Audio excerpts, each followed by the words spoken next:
Hello, welcome back to Barossa Valley Crafts. This is take 2 on this particular card. This is the one that I prepared to show you how it looks and what we're actually doing. So it's a Z fold card with a flap on it to add a little bit more dimension to it, I guess, and it will open like that. So I did a complete tutorial to show you how it was made doing with this card. And 2 minutes from the end, I had an alarm go off on my phone and it stopped the recording. So I had to start all over again. So there's 20 minutes of my life that had gone. But anyway, this is what we're making.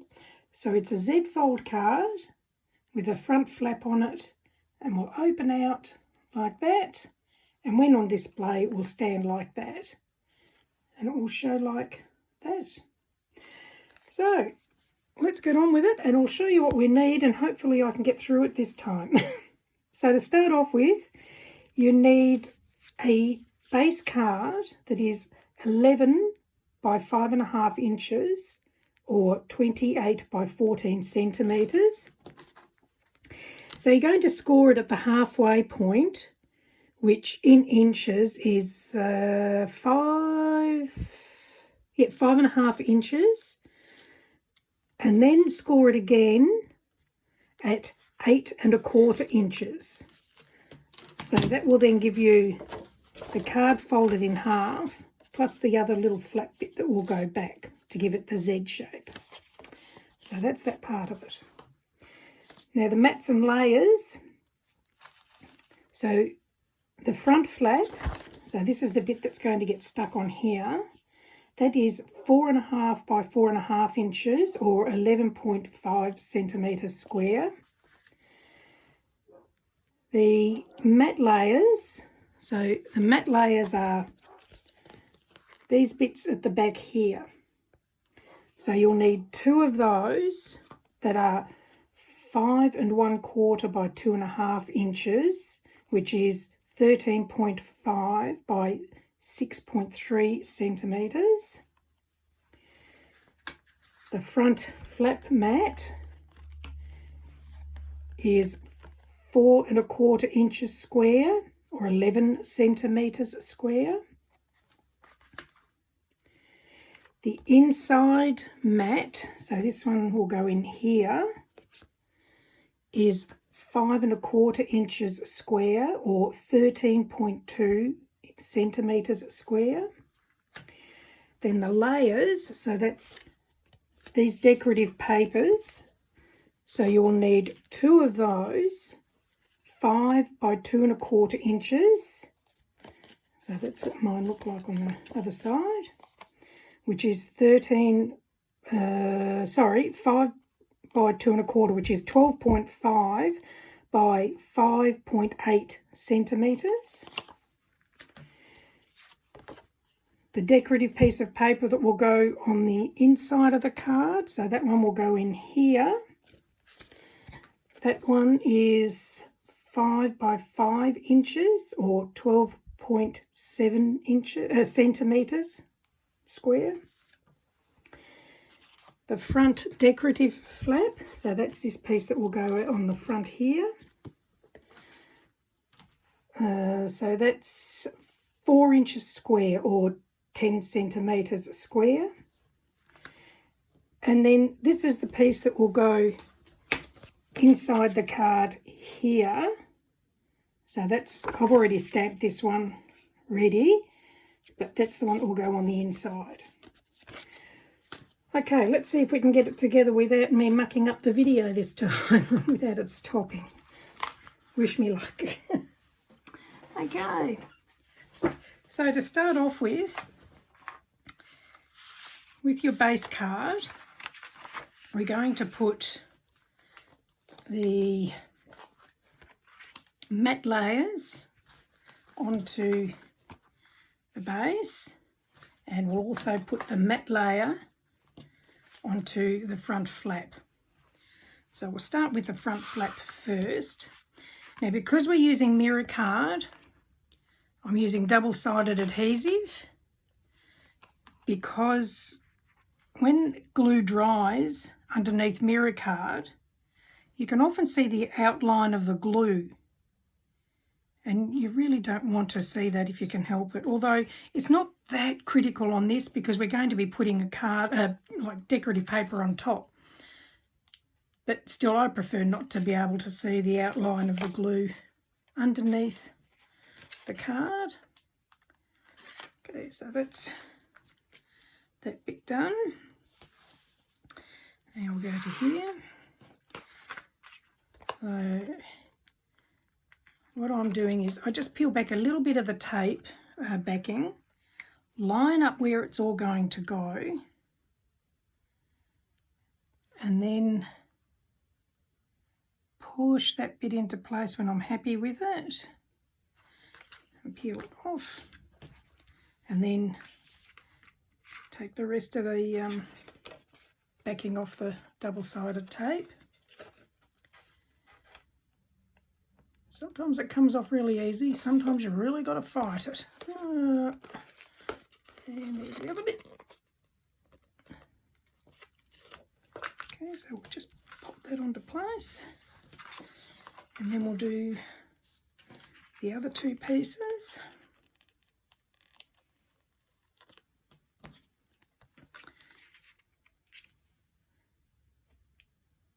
If you're really fussy, you could measure it so you've got the exact measurements, but I feel it's handmade, and handmade's not going to be perfect.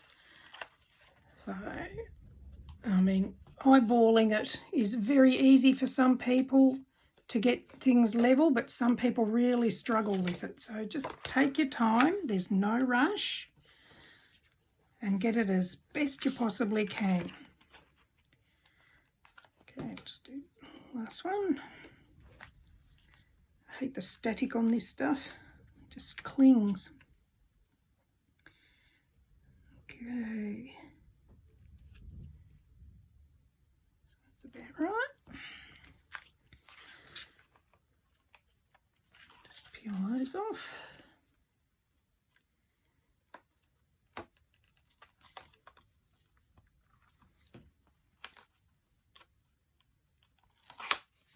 Okay,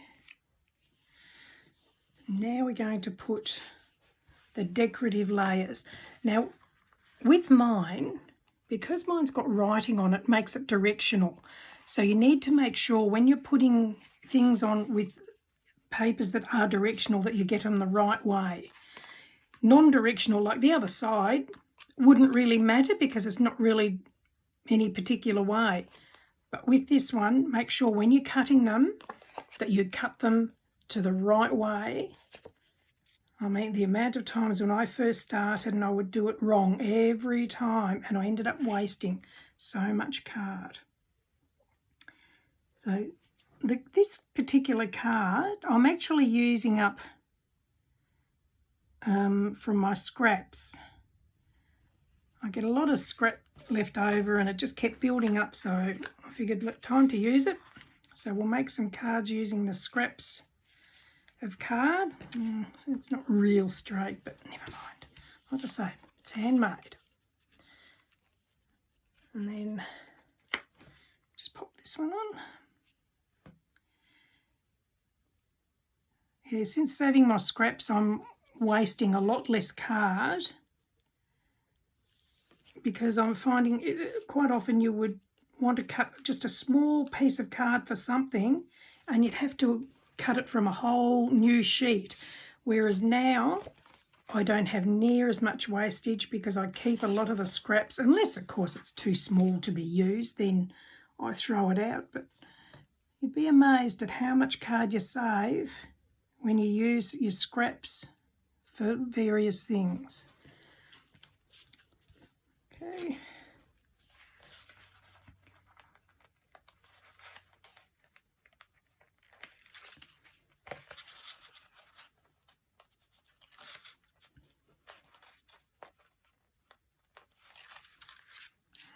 Okay, that's that got done. Now we'll do the decorative paper on the front flap piece.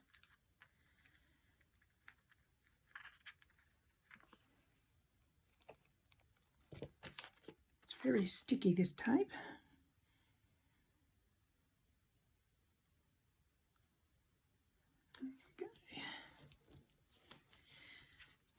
Now, this particular card that I'm making is a mail card, but yeah, just you can change whatever the occasion is for just by changing your papers, whether you want it for a female, a birthday, Christmas, whatever you like. It's just a matter of changing your decorating and your papers to suit the occasion that you want to make it for. Okay, so I've got these little plastic bits everywhere now. So now what we're going to do is we're going to stick this piece in here. But before I do that, I'm using Distress Oxide Vintage Photo. I'm going to just add a bit of colour to the outside to distress it a bit and to stop it looking too plain. You don't have to do this, but it can make quite a difference to how a card can look depending on what you're after. So there we go. It's easy done. So I've just got a bit of foam on one of the blending tools. I store mine with my inks. I store these on there, so every ink has got its own little pad in case I ever need to use it. Now, when we're sticking this piece down, you need to make sure that when you close your card, it's going to be under this part. So just open that back up again, and it's probably pretty good right where it is. So I'm going to glue that one into place.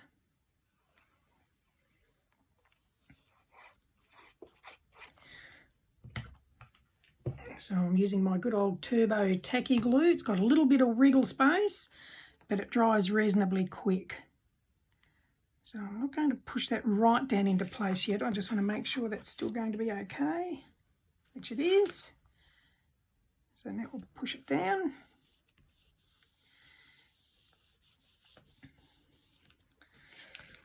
So now we're going to attach this one to here.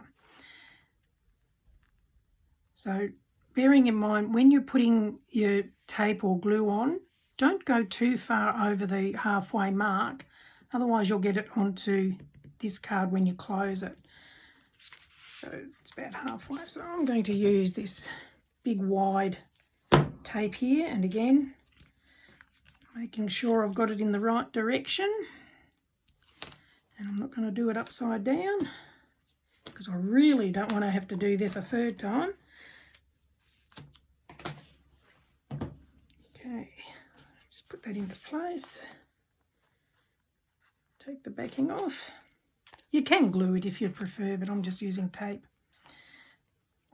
So when you're putting it on, make sure you've got it about the same at the top and bottom and at the side space, so it's centered. And push that into place. So there you go, it's starting to take place, shape. Now I've just got some little bits and pieces here that I've found in my stash from old makes and things, so we're just going to use those to decorate it. So with this one, I've got some foam tape on the back, so I might pop that in that corner, put those there, and the happy birthday sentiment. So I didn't give the measurements for this because depending on the size sentiment you're using will depend on how you cut it. And again, with this, I've done the vintage photo on the outside, and I've added foam tape to the back of this to give it some dimension. So I'm just going to take that off and put that into the centre of this other bit of paper card. Okay. All right. So I'll take the backing paper off this one, and we'll pop that into place in that corner.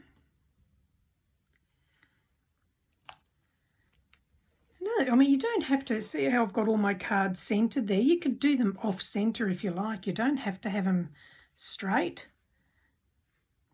So if we put those ones there, yep, that'll do. So I'm only going to glue these ones on. So I'll glue this one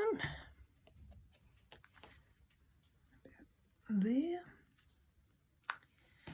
and you've got to be careful when you're putting the glue on that you don't overdo it and have it oozing out the side when you press it down.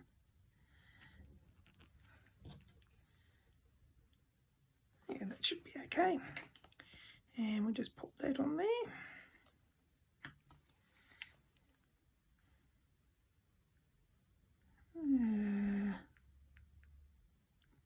There. There we go. Now, I've got this here. Should I add this? Close that over, will it? Oh, it hides behind it. Maybe I might... No, I think I'll just leave it as it is. Otherwise it might be too much. So that then leaves you room there to write who the card is for. So there we go. I think the longest part was cutting it all out and getting it ready for the third time. So that's the finished card. It opens out like that, and it will stand like that. So very nice. So there's the three different cards done in the same technique, just to give an idea on different ways you could do it. So I hope you've enjoyed the video. If you have, please give me a thumbs up and subscribe to my channel if you'd like to see more videos or tutorials. And if you like, please feel free to join me on my Facebook group, Cardmaking. Sorry, I've got Cardmaking for Beginners and Beyond is one group, but the other group is the Barossa Valley Crafts. So by all means, feel free, just click on the link in the comments, just in the description area just below, and yeah, hopefully you've enjoyed it, and I hope you come back. Thank you for joining me. Bye.